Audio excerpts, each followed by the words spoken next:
వైఎస్ఆర్ కాంగ్రెస్ పార్టీకి ఉన్నటువంటి social media accounts మీద చంద్రబాబు నాయుడు గారి ప్రభుత్వం పెద్ద ఎత్తున దాడి చేసే ప్రయత్నం చేస్తుంది. వైఎస్ఆర్ కాంగ్రెస్ పార్టీకి అఫీషియల్గా ఉన్న ఫేస్బుక్ అకౌంట్ని క్లోజ్ చేసేటటువంటి ప్రయత్నం చేసింది. ఇది ఒక పిరికి చర్యగా నేను భావిస్తున్నాను.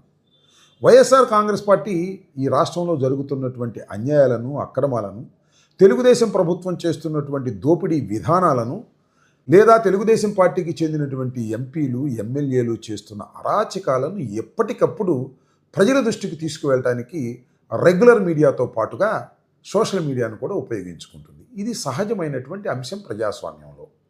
Regular media 70% above Chandrababu Naidu గారి గుప్పెట్లో ఉంది కాబట్టి రెగ్యులర్ మీడియాలో మేము చెప్పేటటువంటి వాదనలు కానీ, విమర్శలు కానీ అంతగా ప్రజలకు చేరనీయకోకుండా చంద్రబాబు నాయుడు గారు ప్రయత్నం చేస్తున్నారు.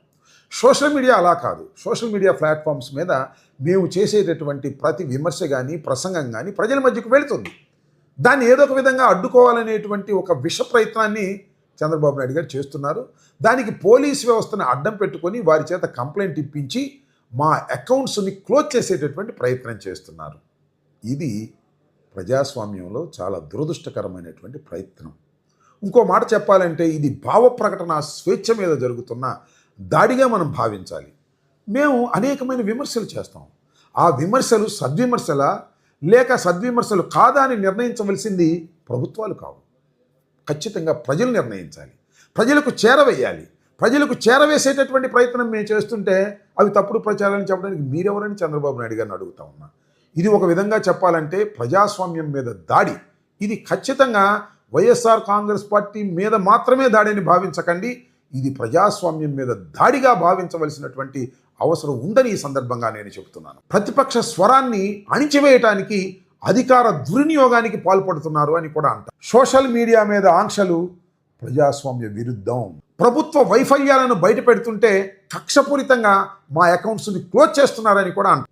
ఇంతకుముందు సోషల్ మీడియాలో యాక్టివ్గా పనిచేస్తున్నటువంటి వ్యక్తులకు నోటీసులు ఇచ్చారు, కేసులు పెట్టారు, భయపెట్టారు, జైల్లో పెట్టారు. అయినా కూడా సోషల్ మీడియాలో విస్తృతంగా విమర్శలు రావడంతో భయపడి ఈ విధమైన కార్యక్రమాలు నారా చంద్రబాబు నాయుడు గారు చేస్తున్నారనేది గమనించాలని కూడా మనవి చేస్తున్నాను. ఇప్పుడు కూడా ఇలాంటి చర్యలు ఎప్పుడు చేస్తారంటే పోగాలము దాపరించినప్పుడే ఇలాంటి చర్యలకు పాల్పడతారు. తెలుగుదేశం పార్టీ కూటమి ప్రభుత్వం చంద్రబాబు నాయుడు గారికి పోగాలము దాపరించింది కాబట్టే ఇలాంటి కార్యక్రమాలు చేస్తున్నారు. ఇది ప్రజాస్వామ్యవాదులందరూ ఖండించాలని కూడా ఈ సందర్భంగా నేను మనవి చేస్తున్నాను. దీన్ని వైఎస్ఆర్ కాంగ్రెస్ పార్టీ ఇంతటితో వదిలిపెడుతుందని అనుకోకండి. ఖచ్చితంగా దీని మీద న్యాయ పోరాటం సాధిస్తాం. న్యాయం జరిగేంతవరకు మా పోరాటం కొనసాగుతుంది.